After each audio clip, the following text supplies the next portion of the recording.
11월의 오후 햇살이 거실 창문을 통해 들어왔습니다. 먼지가 빗속에서 천천히 춤을 췄습니다. 김은숙은 소파에 앉아 뜨개질 바늘을 움직이고 있었습니다. 바늘 끝에서 푸른색 털실이 한 땀씩 쌓여갔습니다. 62세의 그녀는 평생을 교단에서 보냈습니다. 초등학교 교사로 35년을 근무했습니다. 아이들을 가르치며 살아온 세월이었습니다. 퇴직 후에는 남편과 함께 이 작은 아파트에서 조용히 살았습니다. 하지만 3년 전 남편이 교통사고로 세상을 떠났습니다. 갑작스러운 사고였습니다. 이제 은숙은 혼자였습니다. 월 180만 원의 연금으로 생활했습니다. 경기도 외곽의 이 아파트는 조용했습니다. 이웃들도 대부분 노인이었습니다. 은숙은 매일 아침 산책을 나갔습니다. 오후에는 책을 읽거나 뜨개질을 했습니다.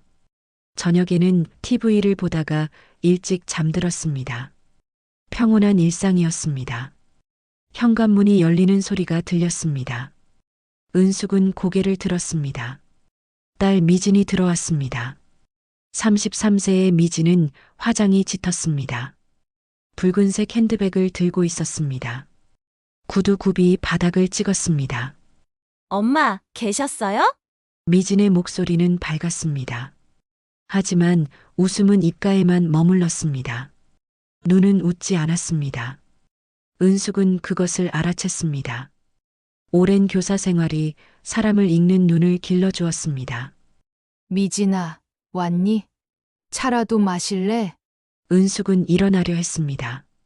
미진이 손을 저었습니다. 괜찮아요. 앉아 계세요. 미진은 소파 맞은편에 앉았습니다. 핸드백을 무릎 위에 올렸습니다. 손가락으로 가방 끈을 만지작거렸습니다. 무언가 말하려는 사람의 습관이었습니다. 엄마, 요즘 혼자 사시는 거 불편하지 않으세요? 괜찮은데 익숙해졌어. 그래도요. 혼자 계시면 외로우시잖아요. 미진의 말투가 달라졌습니다. 부드러운 척했지만 뭔가 준비된 느낌이었습니다. 은숙은 뜨개질을 멈췄습니다. 딸의 얼굴을 바라봤습니다. 무슨 말 하려고 온 거니? 미진이 잠시 망설였습니다. 그러더니 핸드백에서 스마트폰을 꺼냈습니다. 화면을 몇 번 넘기더니 은숙에게 보여줬습니다. 사진이 보였습니다. 시골 마을의 단층 집이었습니다. 엄마, 이거 봐요. 여기 혼자 사시는 분이 계세요. 같이 살면 외롭지 않을 것 같아서요. 은숙은 사진을 들여다봤습니다. 낡은 집이었습니다. 담장이 허물어져 있었습니다. 갑자기 이게 무슨 소리야? 갑자기가 아니에요. 엄마 생각해서 하는 말이에요. 여기 아파트 팔면 시골에서 여유롭게 사실 수 있잖아요. 아파트를 팔라는 말이었습니다. 은숙의 눈빛이 차갑게 변했습니다. 미진은 눈치채지 못했습니다. 아니, 눈치채지 않으려 했습니다. 이 아파트는 내 아버지랑 내가 평생 모아서 산 거야. 팔 생각 없어. 엄마, 그게 아니라요. 요즘 노년에 재혼하시는 분들도 많고요. 같이 살면 생활비도 아낄 수 있잖아요. 재혼이라는 단어가 나왔습니다. 은숙은 등골이 서늘해졌습니다. 딸의 눈빛이 달랐습니다. 걱정하는 눈이 아니었습니다. 무언가를 계산하는 눈이었습니다. 미진아, 넌 지금 뭘 바라는 거니? 엄마를 걱정하는 거죠. 혼자 계시면 나중에 아프시기라도 하면 어떡해요. 말은 그럴듯했습니다. 하지만 은숙은 알았습니다. 35년간 수백 명의 학생을 가르쳤습니다. 거짓말하는 아이의 눈빛을 수없이 봤습니다. 지금 미진의 눈이 그랬습니다. 나는 여기 살 거야. 다른 얘기는 하지 마. 은숙의 목소리가 단호했습니다. 미진의 표정이 굳었습니다. 입술을 깨물었습니다. 잠시 침묵이 흘렀습니다.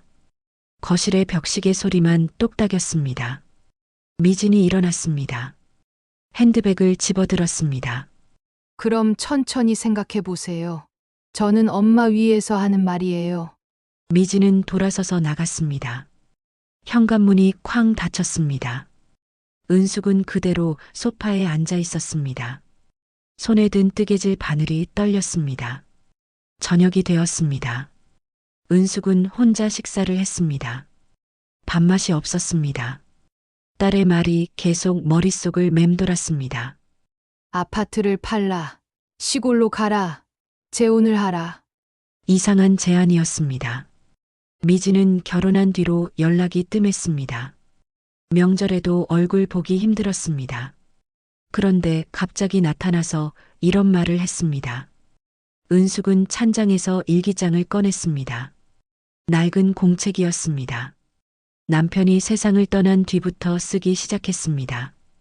펜을 들고 한 줄을 적었습니다. 미진이가 이상하다. 뭔가 숨기고 있다. 다음 날 오후 초인종이 울렸습니다. 은숙이 문을 열자 미진이 또 왔습니다. 이번에는 혼자가 아니었습니다. 옆에 남자가 서 있었습니다.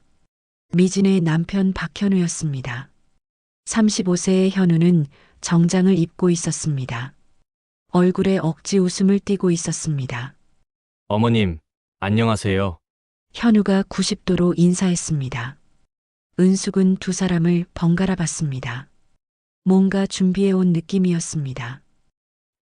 들어와. 세 사람은 거실에 앉았습니다. 현우가 가방에서 서류 뭉치를 꺼냈습니다. 테이블 위에 펼쳤습니다. 어머님, 이거 한번 보세요. 요즘 노년층을 위한 정부 지원 프로그램이 있어요. 은숙은 서류를 내려다봤습니다. 주거 이전 지원, 노년 동반 생활 장려금, 재혼 축하금 같은 단어들이 보였습니다. 그럴듯했습니다. 하지만 은숙은 속지 않았습니다. 이게 뭐 하자는 거니? 어머님 좋으시라고요. 아파트 팔면 지원금도 받고 시골에서 편하게 사시고. 현우의 말투가 빨라졌습니다. 준비한 대사를 외우는 것 같았습니다. 은숙은 서류를 밀어냈습니다. 난 관심 없어. 가져가. 미진이 끼어들었습니다. 엄마, 우리가 진심으로 걱정해서 그러는 거예요. 혼자 계시면 위험하잖아요. 내가 위험한 게 너희한텐 좋은 거니? 은숙의 목소리가 날카로웠습니다. 미진과 현우가 동시에 얼어붙었습니다. 은숙은 두 사람의 얼굴을 똑바로 봤습니다. 너희가 뭘 원하는지 알아. 내 돈이 필요한 거지? 어머님, 그게 아니라 나가. 다시는 이런 소리 하지 마. 은숙이 일어났습니다. 현관문을 가리켰습니다. 미진과 현우는 어쩔 수 없이 일어났습니다. 서류를 급히 챙겼습니다. 문을 나서며 미진이 뒤돌아봤습니다. 엄마, 후회하실 거예요. 그 말이 귓가에 꽂혔습니다. 위협처럼 들렸습니다. 은숙은 문을 닫았습니다. 가슴이 두근거렸습니다.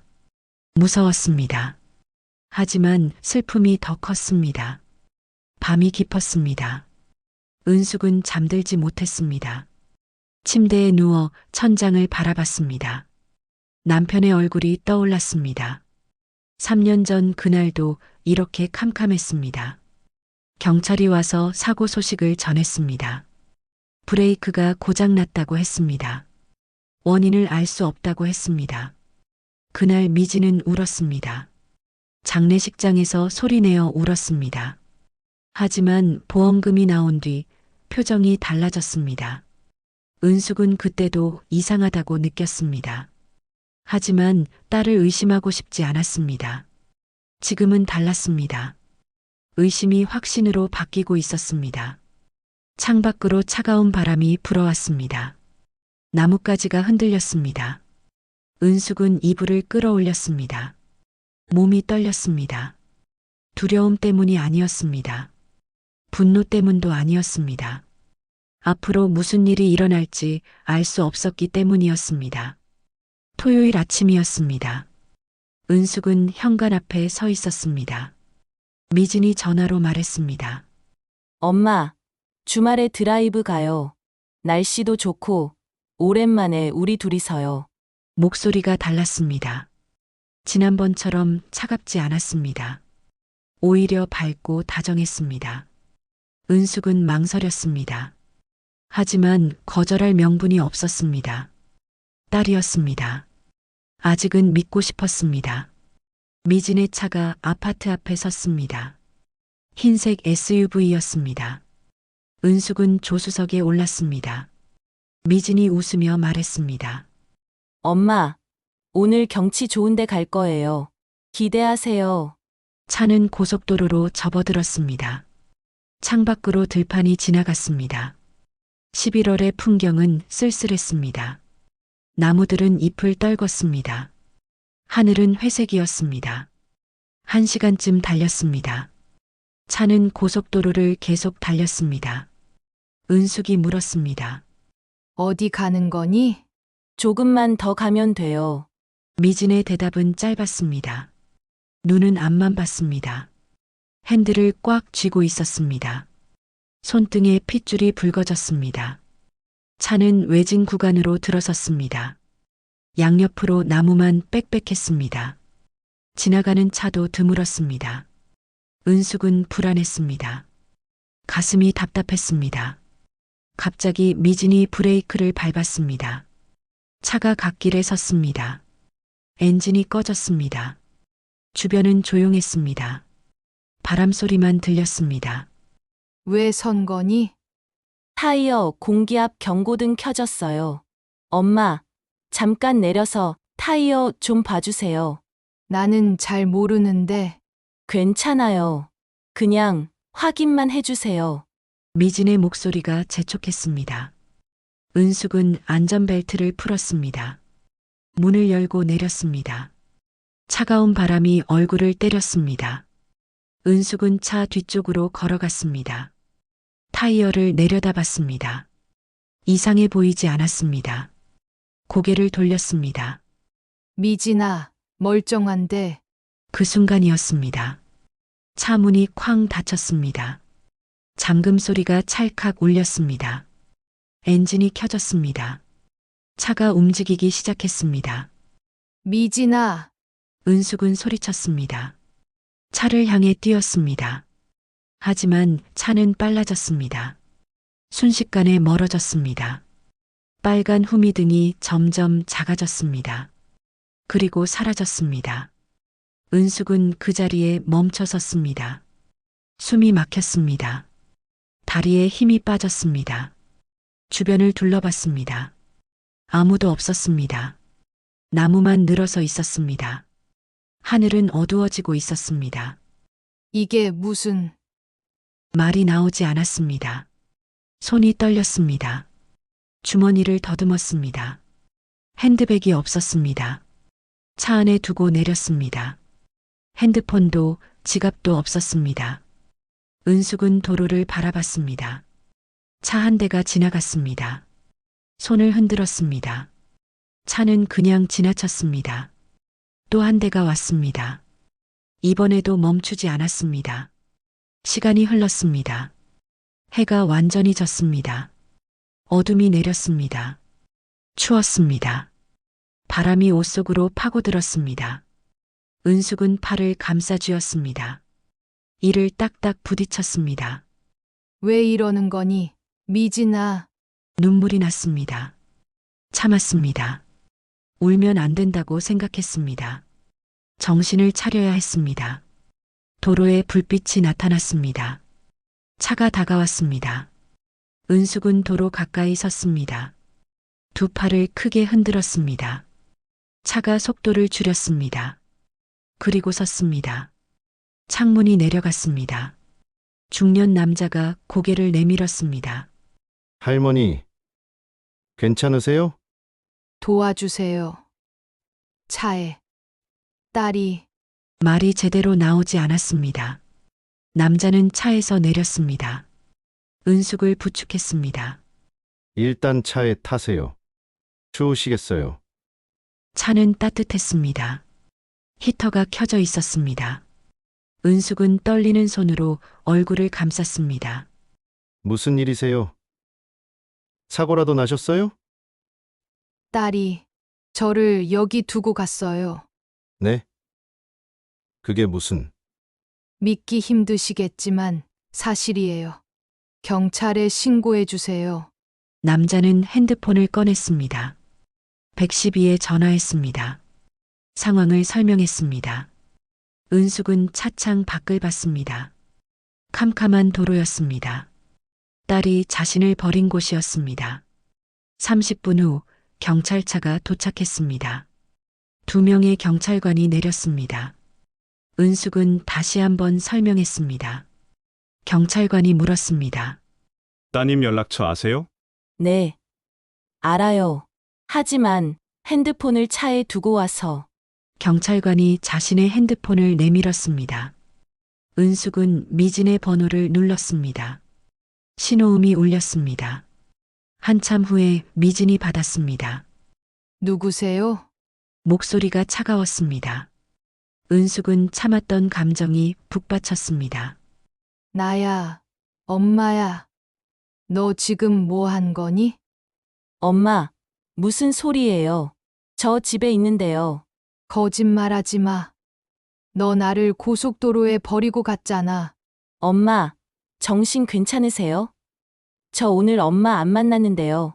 집에서 쉬고 있었어요. 경찰관이 전화를 받았습니다. 저는 경찰입니다. 지금 어머님이 고속도로에 홀로 계셨어요. 확인 좀 하겠습니다. 경찰이요? 무슨 일이세요? 저는 오늘 외출 안 했는데요. 엄마가 요즘 기억력이 좀 치매 검사를 해봐야 할 것 같아요. 전화가 끊겼습니다. 경찰관이 은숙을 봤습니다. 눈빛이 미묘했습니다. 의심하는 것 같았습니다. 할머니, 따님 말로는 거짓말이에요. 제가 차를 타고 왔어요. 분명히 미진이 운전했어요. CCTV를 확인해 봐야 할 것 같습니다. 일단 파출소로 가시죠. 경찰차는 은숙을 태우고 갔습니다. 파출소는 작았습니다. 형광등이 밝았습니다. 은숙은 낡은 의자에 앉았습니다. 경찰관이 진술서를 작성했습니다. 가족 간 다툼이 있으셨나요? 다툼이 아니라 딸이 제 재산을 노리고 있어요. 경찰관의 표정이 난처해졌습니다. 가족 문제였습니다. 증거도 없었습니다. 그저 노인의 말만 있었습니다. 일단 기록은 남겨두겠습니다. 하지만 따님이 부인하시니 CCTV요. 고속도로 CCTV를 확인하면 돼요. 시간이 걸립니다. 며칠 기다리셔야 해요. 은숙은 고개를 떨궜습니다. 무력했습니다. 아무도 믿지 않았습니다. 딸은 발뺌했습니다. 경찰도 확신하지 못했습니다. 집으로 돌아온 건 밤 11시였습니다. 택시비는 경찰이 대신 내줬습니다. 은숙은 아파트 문을 열었습니다. 거실은 텅 비어 있었습니다. 불을 켰습니다. 모든 게 그대로였습니다. 소파에 주저앉았습니다. 온몸에 힘이 빠졌습니다. 눈물이 주르륵 흘렀습니다. 이제는 참을 수 없었습니다. 소리내어 울었습니다. 미진아, 왜 이러니? 핸드백이 테이블 위에 놓여 있었습니다. 미진이 갖다 놓은 것이었습니다. 은숙은 가방을 열었습니다. 지갑과 핸드폰이 들어 있었습니다. 아무것도 빠진 게 없었습니다. 핸드폰을 켰습니다. 미진에게서 문자가 와 있었습니다. 엄마, 핸드백 놓고 가셨길래 집에 갖다 뒀어요. 몸조리 잘하세요. 은숙은 핸드폰을 바닥에 던졌습니다. 화면이 깨졌습니다. 가슴 속에서 무언가가 끓어올랐습니다. 분노였습니다. 딸은 모든 걸 계산했습니다. 증거를 남기지 않았습니다. 심지어 걱정하는 딸처럼 연기까지 했습니다. 은숙은 일어났습니다. 거울 앞에 섰습니다. 눈가에 주름이 깊었습니다. 머리카락은 반백이었습니다. 62세의 노인이었습니다. 하지만 눈빛만은 달랐습니다. 흔들리지 않았습니다. 무너지지 않았습니다. 이제 알았어. 거울 속 자신에게 말했습니다. 너는 내 딸이 아니야. 이제부터는 나도 엄마가 아니야. 그날 밤 은숙은 잠들지 못했습니다. 머릿속으로 생각했습니다. 무엇을 해야 하는지, 어떻게 싸워야 하는지, 새벽이 밝아올 때까지 앉아 있었습니다. 그리고 결심했습니다.